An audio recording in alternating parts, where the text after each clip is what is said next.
जालना शहरात मागील काही दिवसापासून मोकाट कुत्र्यांचा सुळसुळाट वाढला, यामुळे शहरातील नागरिकांना चावा देखील घेतल्याच्या घटना घडलेल्या आहेत। त्याच निषेधार्थ आज ठाकरे गटाच्या वतीने जालना शहर महानगरपालिकेच्या समोर आंदोलन करण्यात आलेलं आहे। स्वतः जिल्हा प्रमुख भास्कर आंबेकर आपल्या सोबत आहेत। आंदोलन करण्यात आलेलं आहे, काय कारण?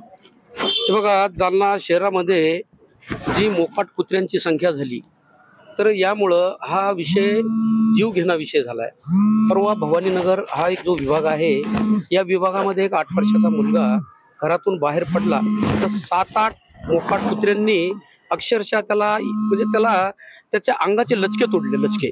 तो मुलगा सुदैवाने यामुळे वाचला की बाजूच्या इमारतीवर उभा असलेल्या एका मुलाने बघितलं, तो पळत आला, तेव्हा ते कुत्रे पळून गेले। पण 160 टाके पडले त्याला, 160 टाके। आणि त्याचा जर तुम्ही फोटो वगैरे बघितले तर अक्षरशः त्याच्या शरीराची पूर्ण चाळणी झाली। हा विषय घेऊन आम्ही अनेकदा महानगरपालिकेच्या आयुक्तांना, प्रशासनांना खूपदा बोललो। दुर्दैवाने संवेदना नाहीये, लोकांच्या प्रश्नांशी काही देणं घेणं नाहीये आणि लोकांना या प्रश्नांचा काय त्रास होतोय या गोष्टीची काही देणं घेणं प्रशासनानं याकडे लक्ष दिलं नाही। म्हणून आज आम्ही डफडे घेऊन बोंब करून महानगरपालिकेच्या आत घुसून हे मोठं आंदोलन केलं, रस्ते केले। रस्त्यामध्ये रस्ता तयार करताना रस्त्यात असणारे पोल शिफ्ट करायला पाहिजे, पोल शिफ्ट केले नाही। कॉन्ट्रॅक्टरनं रस्ते केले, रस्त्यात पोल आले मधोमध, या पोलला धडकून एका माणसाचा मृत्यू झाला नूतन वसाहतमध्ये। तुम्ही बघा, महानगरपालिकेच्या समोरचा रस्ता डिवायडरने केलं आणि मध्ये किती मोठं खड्डा, इथून तिथून बघा, गांधीच्या मल्ला जा, समोर जा, सगळे पोल रस्त्यामध्येच आहेत।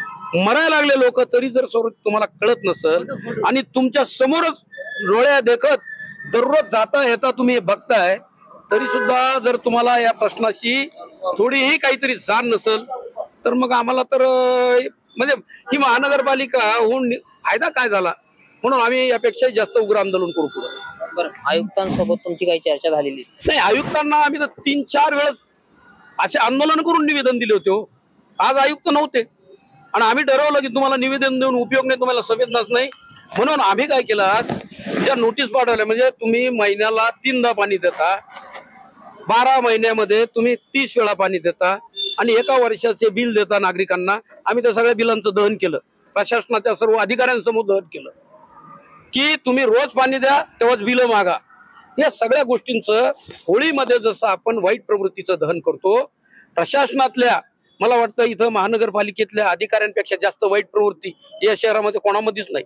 म्हणून प्रतिकात्मक त्यांनी दिलेल्या नोटिसांचं दहन म्हणजे प्रशासनातल्या वाईट प्रवृत्तीचं दहन आम्ही, की ज्या प्रवृत्तीला शहरातील सामान्य नागरिकांची काही देणं घेणं नाही, या प्रवृत्तीचं आम्ही दहन केलं। यानंतर तुमच्या पक्षाची आता काय भूमिका असणार आहे? हे बघा, आमचा पक्ष म्हणजे मी आता जवळपास 40 वर्ष पक्षात काम करतो। 40 वर्ष आम्ही आंदोलनच करतो लोकांच्या प्रश्नांच्या संदर्भामध्ये, शेतकऱ्यांच्या प्रश्नावर, नागरिकांच्या प्रश्नावर, पाण्याच्या प्रश्नावर, स्वच्छतेच्या प्रश्नावर, दुष्काळी अनुदान, म्हणजे आम्ही आंदोलनच करतो। आणि म्हणून जर आता आंदोलन करूनही प्रशासन सरळ होत नसेल, तर थोडं वेगळ्या मार्गाने आम्हाला वेगळं आंदोलन करावं लागेल, की ज्यामुळं प्रशासनाचं डोकं ठिकाणीवर येईल। काल अर्थसंकल्प सादर झालाय, कदाचित तुम्ही देखील पाहिला असेल तो। टीका करण्यात येत आहे विरोधकांकडून, कसं पाहता या संपूर्ण अर्थसंकल्प? बघा, हा अर्थसंकल्प, या अर्थसंकल्पामध्ये निवडणुकीच्या काळामध्ये जी आश्वासनं निवडणुकीमध्ये सत्ताधाऱ्यांनी दिली होती, ती पाळली का? पाळली नाही। 1500 रुपयाचे लाडक्या बहिणींना, तेव्हा तर प्रत्येक सभेमधलं भाषण लाडकी बहीण म्हणून सुरू व्हायचं। त्या लाडक्या बहिणींना सांगितलं की आम्ही तुम्हाला 2100 रुपये देऊ, काय केलं? फसवलं त्यांना। दुसरी गोष्ट की या अर्थसंकल्पातली सगळ्यात महत्वाची की भांडवली जो खर्च आहे, तो भांडवली खर्च मागच्या वेळेस 13% त्यासाठी तरतूद होती, ती आता 11% केली। म्हणजे जी विकासाची कामं होणार आहे ते 2% आपल्याला वाटतं, पण 2% म्हणजे हजारो कोटी रुपये हे विकास कामावरचे खर्च केले। आणि मागच्या वर्षभराच्या काळात, निवडणुकीच्या काळामध्ये सवंग अनेक कार्यक्रम हाती घेतल्यामुळं 70,000चं कर्ज या महाराष्ट्रासाठी या सत्ताधाऱ्यांनी काढलं। त्यामुळे सुद्धा या अर्थसंकल्पामधला भांडवली खर्च कमी करावा लागलाय। तर मला वाटतं मराठवाड्याला काय दिलंय, मराठवाड्याच्या तोंडाला तर अक्षरशः पानं पुसले. आणि जे सत्तेमधले लोक आहेत, जो जिल्हा वार्षिक आराखडा असतो, या जिल्हा वार्षिक आराखड्यासाठी 22,000 कोटीची तरतूद केली. या तिघांनीच आपापल्या जिल्ह्यामध्ये 1200 कोटी नेले. म्हणजे अजितदादांनी पुण्याला नेले 1200 कोटी 1300 कोटी, नागपूरला 1000 कोटीपेक्षा जास्त, ठाण्याला 1000 कोटीपेक्षा जास्त. आणि तुम्हाला आम्हाला काय इकडे मराठवाड्यामध्ये 300 कोटी 400 कोटी. हे जे असमान वाटप आहे आणि मराठवाड्यातल्या सर्व प्रश्नांकडे, मराठवाड्यातले सिंचनाचे विषय असतील, शेतकऱ्यांचे विषय असतील, या सर्व प्रश्नांकडे दुर्लक्ष, मराठवाड्यावर अन्याय करणारा अर्थसंकल्प आहे असं मला वाटतं. शेतकरी संघटनेच्या वतीनं सुद्धा काल आंदोलन करण्यात आले आहे की त्यांचं असं म्हणणं आहे की शेतकऱ्यांसाठी या अर्थसंकल्पामध्ये काहीही तरतूद करण्यात आली, असं त्यांचं म्हणणं आहे. हे सरकार शेतकऱ्यांचं नाहीच, म्हणून शेतकऱ्यांसाठी तरतूद करणार नाही. जे सरकार अबानी अंदानीचं आहे, अदानी आणि अंबानीचं, तर सरकार तर त्यांच्याच हितामध्ये निर्णय घेईल ना. आणि म्हणून यांना निवडणूक आली की सामान्य माणूस लक्षात येतो, शेतकरी वाटतं काहीतरी शेतकऱ्यांसाठी. पण मुळात आता शेतकऱ्यांनी लक्षात घेतलं पाहिजे की आपलं सरकार नाही, हे भांडवलदारांचं सरकार आहे, उद्योगपतींचं सरकार आहे. हे निश्चितपणानं त्यांच्या हिताचेच निर्णय घेणार आणि म्हणून शेतकऱ्यांच्या प्रश्नाकडे दुर्लक्ष होत आहे. भाजपच्या आमदारांना 1 नंबरचा निधी, त्यानंतर अजितदादांच्या आमदारांना 2 नंबरचा निधी आणि सर्वात शेवटी शिंदे यांच्या आमदारांना निधी देण्यात आलेला आहे. कुठेतरी त्यांचा आता बॅकफूटवरती यायला सुरुवात झाली असं वाटतं का तुम्हाला? कारण याआधी सुद्धा शिंदे यांनी मंजूर केलेल्या प्रकल्पाला 3 प्रकल्पाला स्थगित देण्यात आली होती, त्यानंतर त्यांना 3ऱ्या क्रमांकाचं स्थान देण्यात आलं. साहजिकच आहे.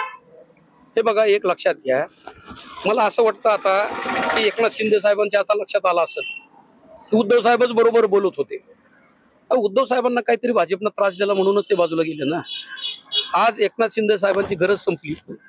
मग एकनाथ शिंदे साहेबांची गरज संपल्यानंतर एकनाथ शिंदे साहेबांच्या संदर्भामधले आज जे काही निर्णय होत आहेत, मी जे आता जिल्हा वार्षिक विकास आराखड्याचं सांगत होतो की मागच्या वेळेस एकनाथ शिंदे साहेब हे मुख्यमंत्री होते, तर ठाण्याचा जिल्ह्याचा वार्षिक आराखडा हा 750 कोटीचा होता, एकदम 200 कोटी वाढून तो 950 कोटी केला होता.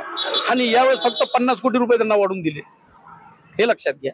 त्यांचे अनेक निर्णय हे सरकार त्याला स्थगिती देते. आनंदाचा शिधा बंद, आनंद आहे सगळा. आता का तुम्ही उपमुख्यमंत्री आहात ना, पण तुम्ही काही करू शकत नाही, हतबलता आहे तुमची. आता हे मला वाटतं त्यांच्याही लक्षात आलं असं. अगदी एक शेवटचा प्रश्न आहे. संजय राऊत, तुमच्या पक्षाचे नेते संजय राऊत असं म्हणतात की एकनाथ शिंदे यांच्या बोलण्याला राज्यात काहीही किंमत नाही. बघा, संजय राऊत जे बोलतायत, आता संजय राऊत खरं तर मला असं वाटतं की या महाराष्ट्रातल्या सर्वसामान्यांच्या प्रश्नांसाठी बोलतोय कोण? फक्त संजय राऊतच बोलतात ना. आणि संजय राऊतांच्या संदर्भामध्ये सातत्यानं टीका का करतात हे सत्ताधारी?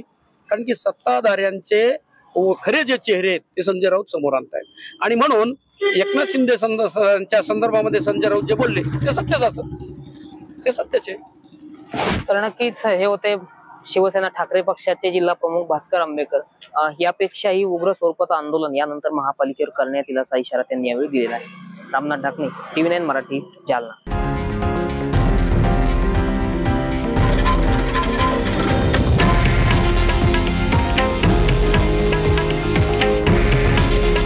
हे आहे देशातील नंबर 1 न्यूज नेटवर्क आणि आपण पाहत आहात TV9 मराठी. काळजी तुमची, हित महाराष्ट्राचं.